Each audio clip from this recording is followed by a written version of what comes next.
Hello students, आज हम लोग 10th क्लास साइंस का चैप्टर 1 के लास्ट पार्ट करेंगे।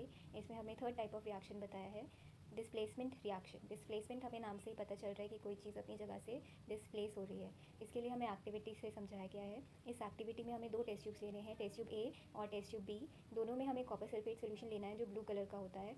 कॉपर के सारे सॉल्ट्स जो होते हैं वो सोल्यूशन में ब्लू कलर देते हैं। टेस्ट ट्यूब ए को हमें कंपैरिजन के लिए रखना है और टेस्ट ट्यूब बी में हमें ये एक्सपेरिमेंट परफॉर्म करना है और ऑब्जर्व करना है।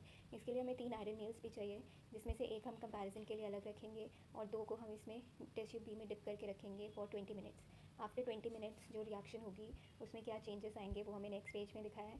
यहाँ पर देख रहे हैं हम कि जो आयरन नेल्स थे उसमें क्या चेंज आया है। पहले आयरन नेल का कलर कुछ और था और फिर बाद में ब्राउन कलर का कॉपर डिपॉजिट हो गया उसके ऊपर।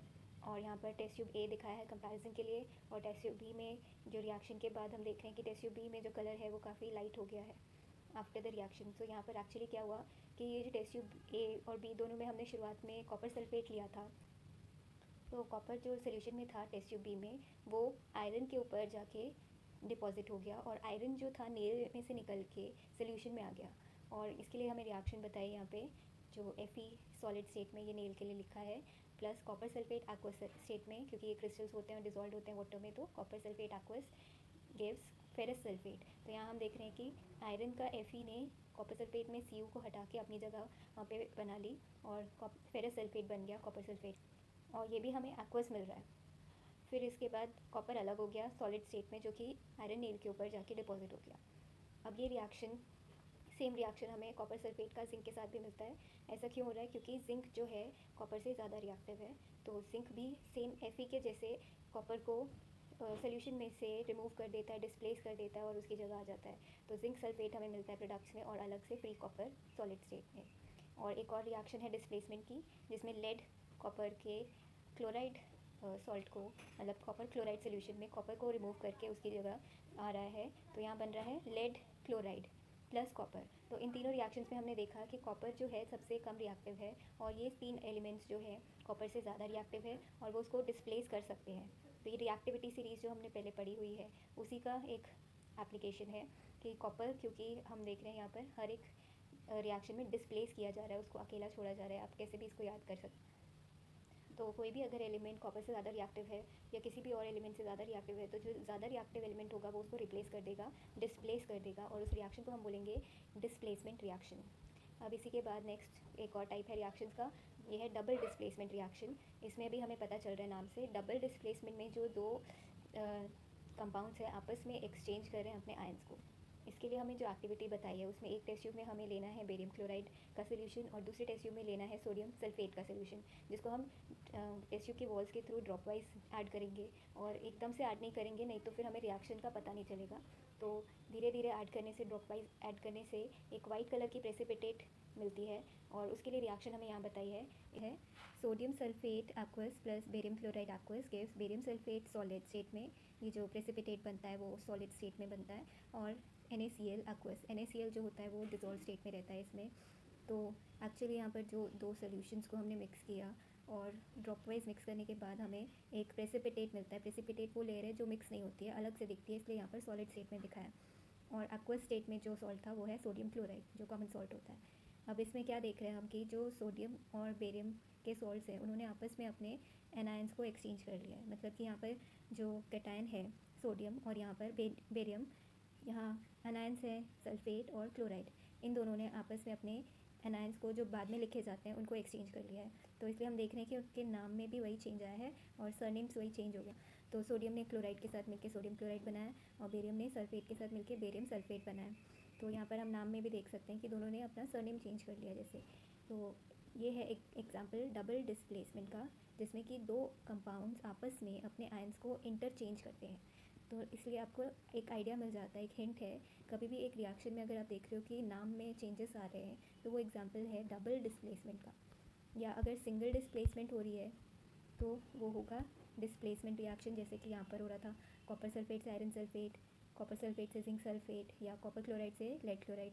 तो ये है एग्जाम्पल सिर्फ डिस्प्लेसमेंट का। अगर दोनों कंपाउंड्स जो प्रोडक्ट में मिल रहे हैं दोनों के ही नाम में चेंजेस आ रहे हैं तो वो होगा डबल डिस्प्लेसमेंट। अब नेक्स्ट इसके आगे एक एक्टिविटी बताया recall activity 1.2 where you have make solutions of lead nitrate and potassium iodide. तो ये एक्टिविटी सेकेंड एक्टिविटी था, उसमें लेड आयोडाइड का येलो प्रेसिपिटेट बना था। तो इसकी रिएक्शन भी हमने देखी थी। What was the colour of the precipitate form? It was yellow. Can you name the compound precipitated? It was called lead iodide. Write the balance chemical equation for this reaction. Reaction इस तरह से लिखी जाएगी। Is this also a double displacement reaction? तो हम देख सकते हैं कि यहाँ पर भी दोनों आयंस अपने एनायंस को दोनों कंपाउंड्स में आयंस का इंटरचेंज हो रहा है, तो इसलिए ये भी एक डबल डिस्प्लेसमेंट रिएक्शन है। Last fifth type of reaction is oxidation and reduction. इसके लिए हम एक और एक्टिविटी बताई है जिसमें कि चाइना डिश में कॉपर पाउडर को हीट किया जा रहा है। तो जब हम किसी चीज़ को हीट कर रहे हैं, बर्न कर रहे हैं, तो उसमें हवा से उसको ऑक्सीजन मिल रही है। तो रिएक्शन यहाँ पर लिखा है copper plus oxygen in the presence of heat gives copper oxide. तो कॉपर ऑक्साइड जो फाइनली प्रोडक्ट बन रहा है उसमें कॉपर में ऑक्सीजन का एडिशन के बाद बन रहा है। मतलब कि ये जो रिएक्शन है this is an example of oxidation. अब इसके बाद इस प्रोडक्ट को यहाँ बताया कि अगर हम हाइड्रोजन गैस के साथ रिएक्ट कराएंगे in the presence of heat, तो हमें वापस से फ्री कॉपर मिलेगा और वाटर भी मिलेगा। तो एक्चुअली यहाँ पर क्या हो रहा है, इसमें जो ऑक्सीजन था उसका रिमूवल हो गया, यहाँ पर हमें कॉपर फ्री मिल गया। तो रिमूव करने वाला सब चीज़ जो एजेंट है वो है रिडक्टेंट, क्योंकि उसने उसका ऑक्सीजन हटा दिया, और ये रिएक्शन है रिडक्शन रिएक्शन। तो यहाँ इस रिएक्शन में रिड्यूसिंग एजेंट या रिडक्टेंट है हाइड्रोजन, क्योंकि वो ऑक्सीजन को रिमूव करने में हेल्प कर रहा है, और जो रिड्यूस्ड कंपाउंड है वो है कॉपर ऑक्साइड, क्योंकि उसका ऑक्सीजन लॉस हो रहा है। ठीक है, अब इस रिएक्शन में क्योंकि ऑक्सीडेशन हो रहा था, तो यहाँ पे भी एक ऑक्सीडाइजिंग एजेंट चाहिए जो ऑक्सीजन देगा। तो यहाँ पर ऑक्सीजन देने वाला कंपाउंड क्या है या एलिमेंट क्या है? ऑक्सीजन खुद है, क्योंकि वो खुद ऐड हो रहा है। और यहाँ पर जो चीज़ ऑक्सीडाइज हो रही है, जिसमें ऑक्सीजन ऐड हो रहा है, वो है कॉपर। तो oxidised is copper, oxidising agent is oxygen, reduced is copper oxide, reducing agent is hydrogen. अब नेक्स्ट आपको यही चीज़ एक्सप्लेन किया है कि किस में ऑक्सीडेशन हो रहा है, किस में रिडक्शन हो रहा है। इसी रिएक्शन में हाइड्रोजन जो है उसमें क्योंकि ऑक्सीजन ऐड हो गया तो वाटर बना, तो हाइड्रोजन में एक ऑक्सीजन जुड़ने के लिए हम इसको बोलेंगे ऑक्सीडेशन हो रही है यहाँ पर। और यहाँ पर जो ऑक्सीजन था वो रिमूव हो रहा है, लॉस हो रहा है उसका, इसलिए हम बोलेंगे कि रिडक्शन हो रहा है। तो एक कोई भी रिएक्शन में कभी भी अकेला ऑक्सीडेशन नहीं होता या अकेला रिडक्शन नहीं होता। कभी भी दो जब रिएक्टेंट्स रिएक्ट करेंगे तो दोनों में से कोई एक या तो रिड्यूस होगा या दूसरा ऑक्सीडाइज होगा। तो कभी भी ये ऑक्सीडेशन रिडक्शन की रिएक्शंस आइसोलेशन में नहीं होती, अलग नहीं होती है, और हमेशा कपल्ड रहती है, इसलिए हम शॉर्ट में उसको रिडॉक्स रिएक्शन भी बोल सकते हैं। अब नेक्स्ट यहाँ पे कुछ दो एग्जांपल्स और हैं, इसमें बताना है कि कौन ऑक्सीडाइज हो रहा है, कौन some other examples of redox reaction. इसमें हमें बताना है कि कौन ऑक्सीडाइज हो रहा है, कौन रिड्यूस हो रहा है। तो ZnO plus C gives Zn plus CO। तो यहाँ पर हमें सबसे पहले ये देखना है कि ऑक्सीजन वाला कंपाउंड कौन सा है। तो इधर LHS में है ZnO, और यहाँ पर हम देख रहे हैं कि Zn फ्री मिल रहा है, तो मतलब कि यहाँ पर इसका रिडक्शन हो रहा है। और यहाँ पर RHS में जो है ऑक्सीजन कंटेनिंग कंपाउंड CO, यहाँ पर ऑक्सीजन नहीं है उसके पास, मतलब कि यहाँ पर इसका ऑक्सीडेशन हो गया। Next MnO2 plus 4HCl gives MnCl2 plus 2H2O plus Cl2। फिर से हमें देखना है कि LHS में ऑक्सीजन कंटेनिंग कंपाउंड कौन सा है, MnO2। तो MnO2 के पास यहाँ पर ऑक्सीजन था लेकिन यहाँ पर लॉस हो गया, तो मतलब ये है रिडक्शन। अब HCl में H के पास यहाँ पर ऑक्सीजन नहीं था, लेकिन यहाँ पर वाटर जब बना तो ऑक्सीजन ऐड हो गया, तो मतलब यहाँ पर हो रही है ऑक्सीडेशन। नेक्स्ट इसके बाद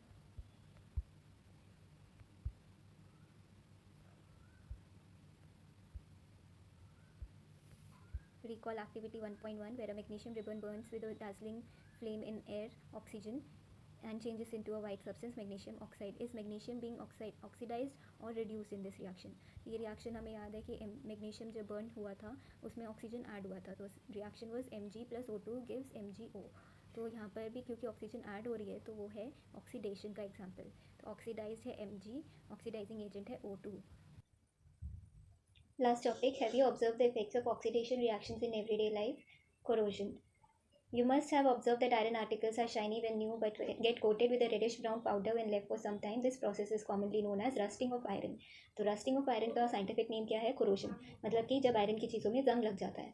Some other metals also get tarnished in this manner. tarnish मतलब कि उसमें कोई दाग लगना या ख़राब होना और जंग लगना, उसके लिए वर्ड है tarnished. Have you noticed the color of the coating formed on the copper and silver?